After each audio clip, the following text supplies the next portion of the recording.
Notre prochain présentateur, Alain Hajar, est doctorat à l'Université du Québec à Outaouais.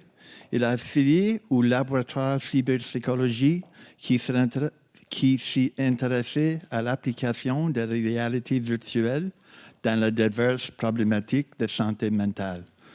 Sa présentation aujourd'hui portera sur l'utilisation de la réalité virtuelle pour le traiter de la perte de hauteur. Bonjour tout le monde. My presentation is going to be in French, but if ever there's any questions in English at the end, feel free to ask.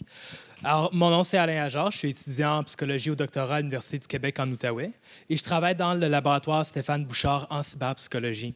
Aujourd'hui, je veux vous parler de mon projet de thèse doctorale qui s'intitule Les avantages d'effectuer en réalité virtuelle des exercices infaisables in vivo et je fais une étude clinique pilote avec des acrophobes. Bien sûr, l'acrophobie, c'est la peur des hauteurs.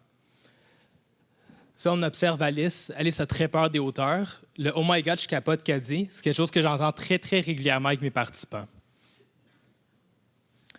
Alors, d'où vient l'idée? En fait, en psychothérapie, quand on veut travailler avec tout problème d'anxiété, n'importe quel trouble anxieux, on fait référence à l'exposition graduelle.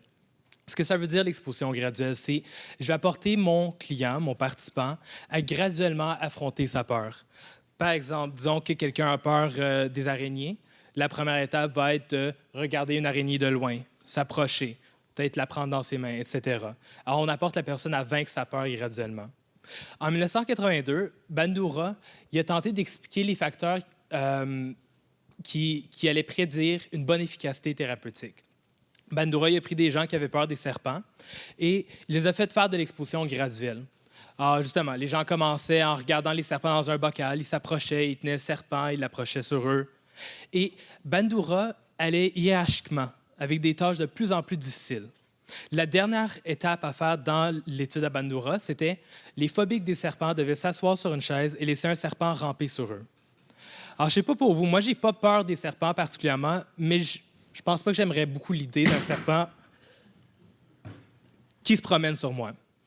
Alors, on voit que là, Bandura il a pris des gens qui étaient phobiques et il les a poussés à faire quelque chose au-delà de la tolérance normale, au-delà de ce que quelqu'un, même qui n'est pas phobique, voudrait faire.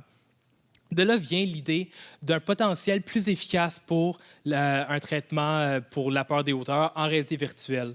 Puisque en réalité virtuelle, on peut faire des choses qu'on ne peut pas faire en réalité au-delà. Alors, ma question de recherche, c'est est-ce que le fait de sauter d'un point élevé en réalité virtuelle favorise la perception d'efficacité personnelle chez les acrophobes? La perception d'efficacité personnelle, je vais en reparler un peu plus tard, mais en gros, c'est notre confiance en notre habileté à faire face à une situation. Alors, disons, moi, j'ai peur des hauteurs. Je m'envoie un thérapeute dans son cabinet privé. On n'a pas accès à la réalité virtuelle. Qu'est-ce qu'on fait? On va faire de l'exposition. Il va probablement m'apporter à peut-être monter sur un escabeau, monter sur une échelle. On va peut-être aller trouver un ascenseur en vite puis le monter. S'exposer peut-être ensuite à un balcon. Peut-être ensuite, on va même monter en haut sur le bord d'un édifice. On va regarder en bas, mais on ne peut pas aller plus loin. En réalité virtuelle, on peut justement prendre cette étape de plus sans se blesser dans des conditions sécuritaires et sauter. Alors, l'étude est présentement en cours, mais mon hypothèse, c'est que la personne acrophobe va vivre moins d'anxiété face à la hauteur après avoir fait le traitement si elle a sauté. Parce que justement, la plus grande peur d'un acrophobe est de tomber, être dans le vide. Quelqu'un qui a fait le traitement, qui a pu sauter, va se dire « j'ai déjà vécu ma plus grande peur au monde. Alors, j'ai moins peur par la suite lorsque j'ai à l'affronter. » Lorsqu'on fait des traitements comme ça, on augmente le sentiment de contrôle de la personne. Alors, la personne, elle saute, mais c'est elle qui contrôle quand est-ce qu'elle saute et pas en train de glisser. Les gens qui ont peur des hauteurs, ils ont peur de involontairement sauter en bas, d'être attirés par le vide, de glisser même. Mais c'est des choses qui n'arrivent pas. Alors, quand on fait le traitement, on donne des preuves à leur cerveau. On leur permet d'emmagasiner toutes les preuves possibles que, finalement, sont en contrôle. Également, ça leur permet de prédire comment que ça se passe réellement. Les gens vont dire « OK, bien, quand je suis en hauteur, peut-être que je ne panique pas autant que j'aurais pensé auparavant. »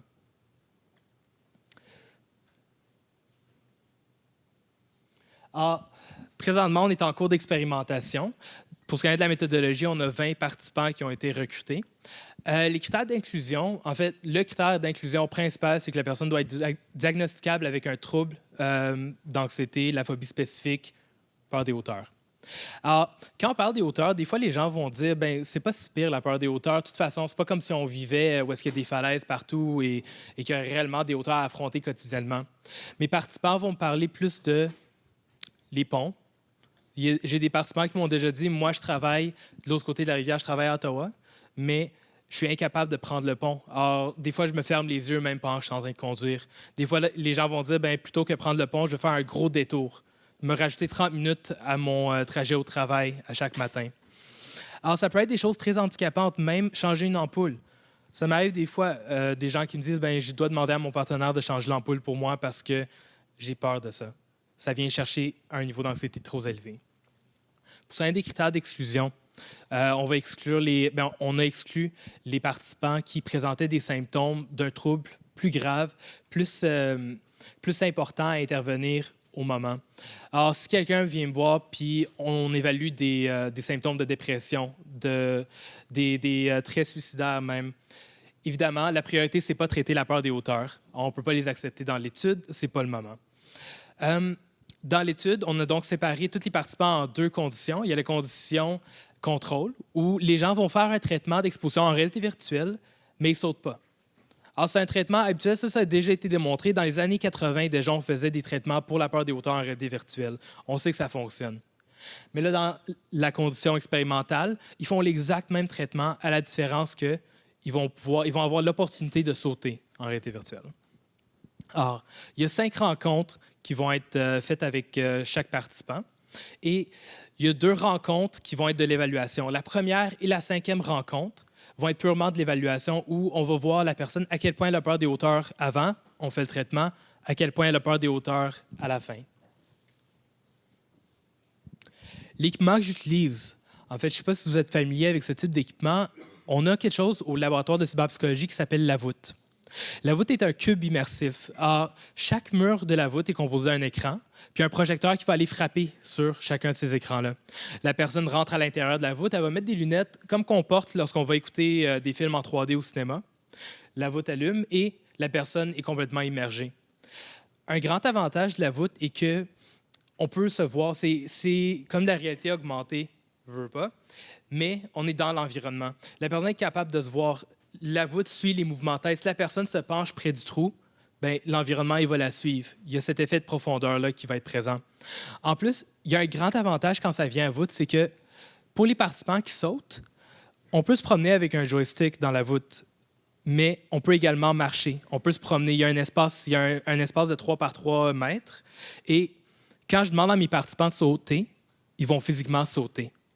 Ça donne un sentiment plus réaliste. Ça augmente le sentiment de présence. On a déjà un peu parlé de sentiment de présence aujourd'hui, l'immersion dans les environnements virtuels. Mais en psychothérapie, c'est extrêmement important. Parce que lorsqu'on n'est pas présent, on n'est pas en train de réellement affronter la situation qui nous fait peur. Je vais vous donner un exemple. J'avais un client qui était claustrophobe. Claustrophobie, il a peur des espaces clos. Il avait très peur des espaces refermés, mais il me disait l'ascenseur au travail, il n'y avait pas de problème. Alors, je ne comprenais pas. Je posais des questions, j'explorais. Finalement, j'ai compris que quand il prenait l'ascenseur au travail, il rentrait, pesait sur le bouton dans l'ascenseur, il ferme les yeux, il comptait à 10. Par le temps qu'il terminait de compter à 10, il est arrivé à son étage. Vous voyez comment cette personne-là est dans la situation qui lui fait peur, mais pas réellement en train de l'affronter. En réalité virtuelle, on a ce problème-là qui vient des fois. Les gens vont faire exprès de ne pas rentrer dans le jeu. Ils ne vont pas se laisser se sentir présents. Ils vont constamment se convaincre que c'est pas vrai, j'ai aucune raison d'avoir peur. Mais pour que le traitement soit efficace, ils doivent avoir peur jusqu'à un certain point. Alors, la voûte aide à ce niveau-là, dans le sens que la personne a plus de chances de se sentir immergée. Puis en fait, c'est intéressant de dire que les voûtes, il y en a 10 au monde qui ont 6 côtés. Alors, le plancher de la voûte est également un écran. Les 9 autres sur la planète sont dédiées à des entraînements militaires. Celle qu'on a à l'UQO, ici, est la seule au monde qui est dédiée à la santé mentale. Il y a 2 environnements que j'utilise avec mes participants. Le premier environnement, c'est un environnement très simple. C'est un trou dans la rue, il y a de la construction, et il y a une planche qui passe par-dessus le trou. Dans cet environnement-là, je peux contrôler la différente profondeur du trou. Puis en fait, ça, c'est l'un des avantages de la réalité virtuelle, c'est que je peux contrôler la profondeur. Alors, quand on veut faire un traitement graduel, je peux dire à la personne, OK, on commence avec cette hauteur-là. Quand toi, tu te sens à l'aise, on passe à la prochaine étape. On va approfondir le trou un peu. Quand je veux l'approfondir, j'ai juste à peser sur un bouton. Si je voulais faire l'exact même traitement, en réalité, j'aurais besoin d'une pas mal grosse pelle. Alors, si on passe à mon prochain environnement, c'est un environnement qui ressemble un peu à un milieu comme si on était dans une usine où il y a 2 plateformes. Il y a un carré de métal ici, un carré ici, 2 plateformes, et sont reliés par une planche en métal. Ce que je peux faire dans cet environnement-là, je pèse sur un bouton, les planches montent dans les airs. Je pèse sur un autre bouton, le plancher descend. Ça crée un sentiment de profondeur. Évidemment, on pourrait sauter en réalité. Je pourrais apporter mes participants à faire du bungee, mais c'est beaucoup moins pratique. C'est très difficile de faire ces choses-là. C'est coûteux, ça prend du temps. Je ne veux pas faire du bungee. Et en fait, un autre avantage quand on parle de psychothérapie, c'est la confidentialité. Quand un client vient voir un psychothérapeute, il ne veut pas aller à l'extérieur, s'exposer à quelque chose qui lui fait peur et que quelqu'un qu'il connaisse passe à côté puis le voit en train de trembler, de pleurer devant une tarentule, la hauteur, un serpent conduisant, peu importe. Alors, la confidentialité est très importante.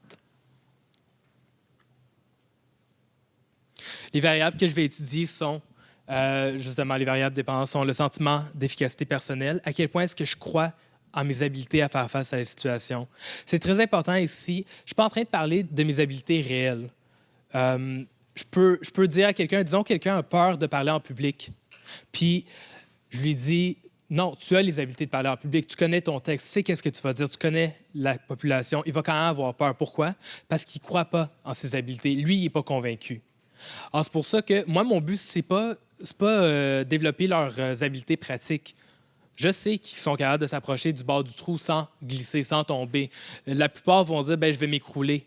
Mais c'est pas vrai, ces choses-là. C'est qu'ils ne croient pas en leurs habiletés à faire face. Ensuite, on va aller évaluer leur niveau d'anxiété. À quel point est-ce qu'ils sont anxieux? À quel point est-ce que l'anxiété se mesure autant au niveau émotionnel, psychologique, mais aussi physiologiquement? Alors, on mesure la fréquence cardiaque, la conductance électrodermale sur la peau.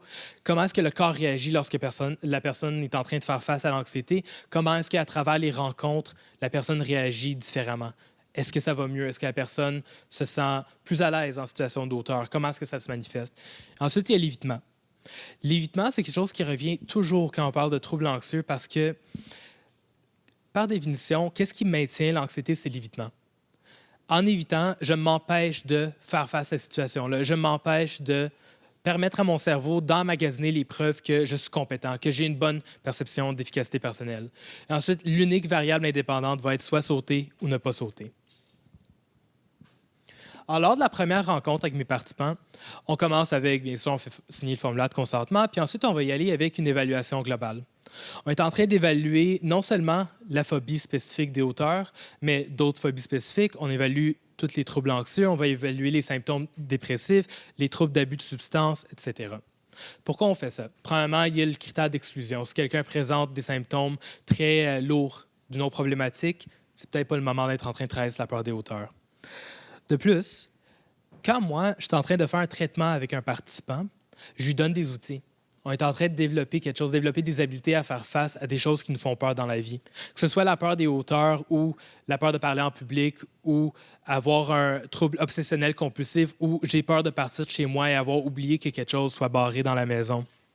C'est toutes des habiletés qui se généralisent. Comme je disais, quand on parle de troubles anxieux, c'est toujours de l'exposition. L'exposition, il y a d'autres techniques, mais l'exposition a été démontrée comme le traitement le plus efficace quand ça vient à ces problématiques-là. Ensuite, après avoir terminé l'évaluation, on va continuer avec quelque chose qu'on appelle le test d'évitement comportemental.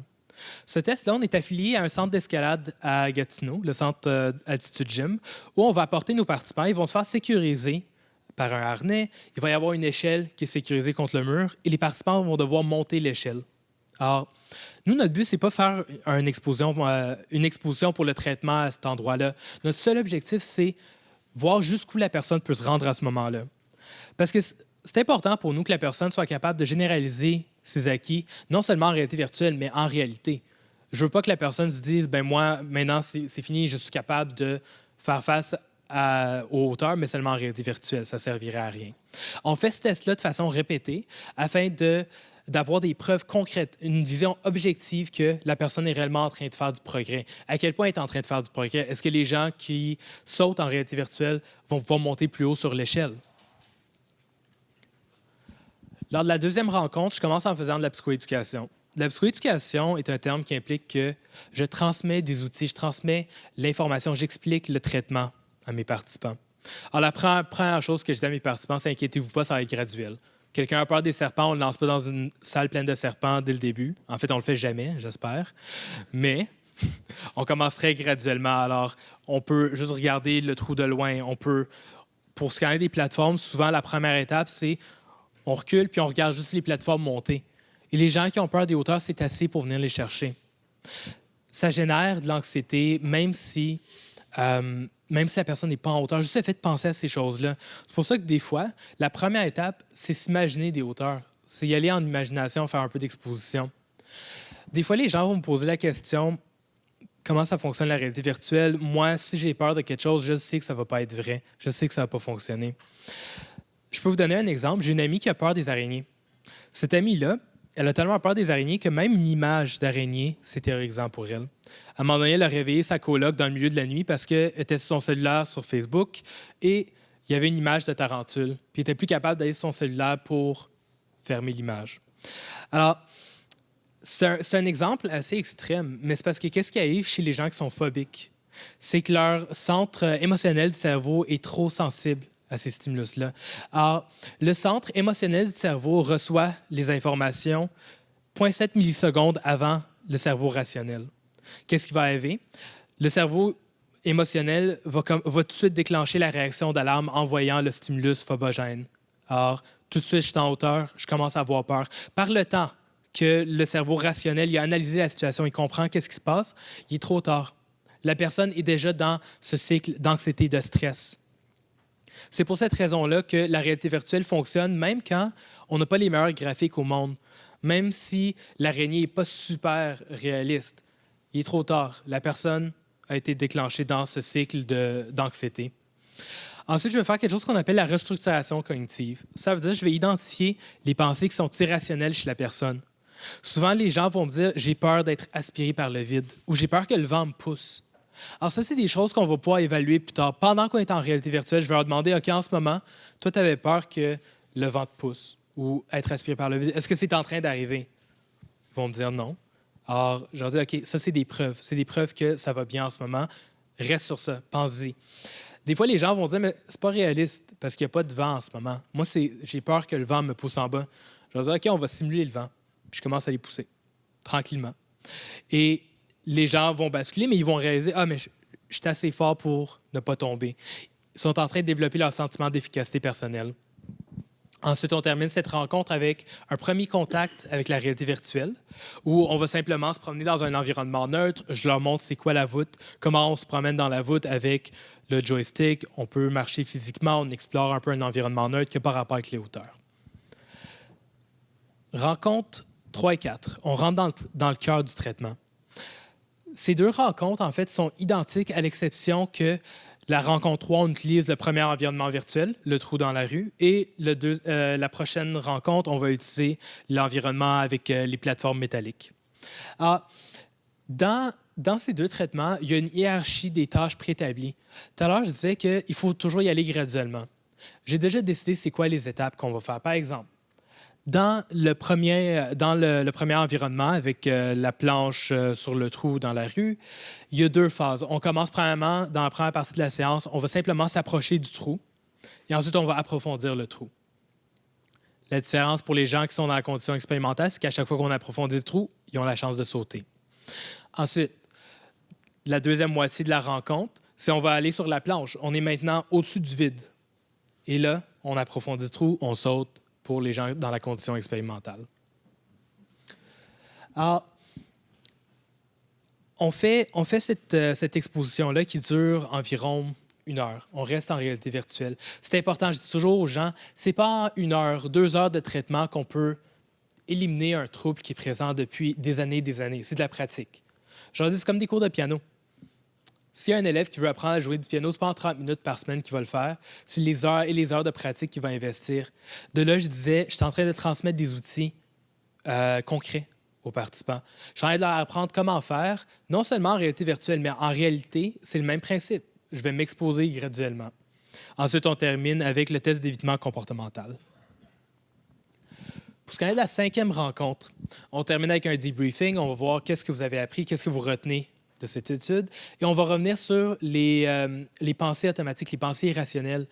Je vais demander, vous me dites avant que vous aviez peur de tomber, que vous avez peur d'être aspiré par le vide. Qu'est-ce qui a changé? Les gens vont dire, j'ai appris que j'ai le contrôle, que je suis plus fort que le vent, des choses comme ça. Ensuite, on refait la même évaluation, on réévalue exactement comme lors de la première rencontre, où on a fait le long questionnaire sur les différents troubles. Même peut-être si quelqu'un avait des symptômes de dépression, est-ce que ça permet à la personne de plus vaincre ses peurs au quotidien et donc la personne est moins déprimée à la fin? Et ensuite, on transmet un manuel d'autotraitement. Comme je disais, ce n'est pas terminé après 5 semaines. Il y a une rencontre par semaine. Ce n'est pas en 5 semaines qu'on traite un trouble qui est présent depuis extrêmement longtemps. Alors, on donne un manuel d'autotraitement qui permet à la personne de faire sa propre hiérarchie en réalité. Alors, maintenant, vous avez appris ces habiletés en réalité virtuelle. Qu'est-ce que vous allez faire? Il y a des gens qui vont dire, ben moi, la dernière étape, ça va être d'aller à la tour du CN à Toronto et marcher sur le plancher de vitre. Ou je veux monter sur la grande roue avec mes enfants. Puis on commence graduellement, bien sûr. On termine avec le test d'évitement comportemental. Pour continuer, il y a d'autres projets qui sont présentement en cours dans mon laboratoire de cyberpsychologie à l'UQO. Le premier, en fait, on parle beaucoup des phobies spécifiques. Pourquoi? Parce que c'est un modèle extrêmement simple. C'est moins complexe à traiter une peur des chiens qu'un trouble d'anxiété généralisée où l'exposition devient un peu plus abstraite, un peu plus difficile à contrôler. Alors, pour ce qui est de la phobie des chiens, il y a eu une étude intéressante qui a été faite à l'UQO où ils ont pris des gens qui avaient peur des chiens, ils les ont mis dans la voûte et il y avait un chien invisible. Ce que je veux dire par ça, il y avait un écran. On voyait une tache bleue par terre. Et à chaque seconde, pendant une fraction de seconde, le chien apparaissait et redisparaissait. Alors, la personne, c'est pas assez de temps pour que la personne comprenne c'est quoi qui est en train de venir, pour qu'elle puisse dire c'est un chien qui est en dessous de l'écran bleu. Mais c'est assez pour que le centre émotionnel du cerveau réagisse et que la personne soit déjà en panique et commence à vivre de l'anxiété. Ça, c'est une tentative à essayer de traiter la peur des chiens avec des gens qui ne sont pas prêts à s'exposer, qui se disent « je ne suis pas prêt à être devant un chien ». On les met devant un chien qui apparaît une fraction de seconde, ils ne savent même pas qu'il y a un chien là. Finalement, les données n'ont pas été trop claires à ce sujet-là. Ça peut fonctionner, pourrait ne pas fonctionner pour certaines personnes, mais l'idée est très innovative. Ensuite, pour ce qui est de la phobie des araignées, des serpents, évidemment, on a un environnement avec un appartement. On rentre dans l'appartement, puis soudainement, il y a plusieurs serpents qui se promènent partout. Puis, j'apporte des fois, les gens veulent faire une visite du laboratoire, je les apporte dans la voûte, on part l'environnement, puis je leur dis pas qu'il y a des serpents. Puis ensuite, quand il y a un serpent qui se promène près de leurs pieds, la réaction instinctive des êtres humains de reculer vers l'arrière, de réagir face à un danger, va prendre le dessus. Un autre projet, c'est on a présentement un traitement pour la performance chez les chanteurs qui ont peur de chanter en public. Alors, une de mes collègues est allée dans le conservatoire de Gatineau. Elle a recruté plusieurs chanteurs. C'est pas parce qu'on est chanteur qu'on est confiant, à l'aise de chanter en public. Comme je disais, nos habiletés et notre croyance en nos habiletés, c'est pas la même chose. Puis ensuite, elle y faisait faire face à une foule. Devant la foule, il devait chanter une pièce qu'il avait préparée et on fait ça à répétition. Qu'est-ce qui arrive? La personne va ressentir beaucoup d'anxiété la première fois. La deuxième fois, c'est un peu moins pire, etc., etc. Et on continue jusqu'à ce que la personne soit désensibilisée au stimulus qui fait peur. Le dernier projet dont je veux parler, c'est on a un projet pour le trouble de stress post-traumatique. Le trouble de stress post-traumatique a pris beaucoup de popularité dans les études en psychologie depuis quelques années, depuis les dernières guerres qui se sont produites, parce qu'on a beaucoup de soldats qui revenaient avec un PTSD. En fait, cette étude-là, c'est plutôt concentrée sur des femmes victimes d'agressions sexuelles qui avaient vécu un trauma, qui revivaient ces événements-là, qui évitaient de retourner aux endroits où ils avaient vécu l'agression ou qui évitaient des stimulus qui leur rappelaient l'agresseur. Cet environnement-là, et oui, ça a été passé par le département d'éthique, permet à la personne de revivre une agression sexuelle. C'est un environnement qui est extrêmement chargé émotionnellement. La personne rentre dans un bar, elle se promène un peu, puis ensuite, quand elle sort pour prendre l'autobus, il y a un homme qui la suit. L'homme va venir, il va s'asseoir à côté de la personne et on voit l'avatar qui est en train de nous parler, qui est en train de faire des avances. Puis éventuellement, l'écran va devenir, comme on voit la troisième image en bas à droite, l'écran va devenir un peu plus sombre, plus gris, et la personne est relancée dans ses souvenirs à elle. Évidemment, on ne fait pas ça avec une victime dès la première rencontre. Mais à toute partie du traitement, lorsqu'on évite des situations, lorsqu'on a vécu un trauma puis on évite constamment ces situations-là, il y a une partie du traitement qui va consister à permettre à la personne de retourner dans ces stimuli phobogènes pour elle. Alors, ça fait le tour de ma présentation. Merci pour votre écoute. J'aimerais remercier aussi mon directeur de thèse, Stéphane Bouchard, qui n'est pas présent aujourd'hui. Et merci à M. Pinet d'avoir organisé l'événement et m'avoir invité.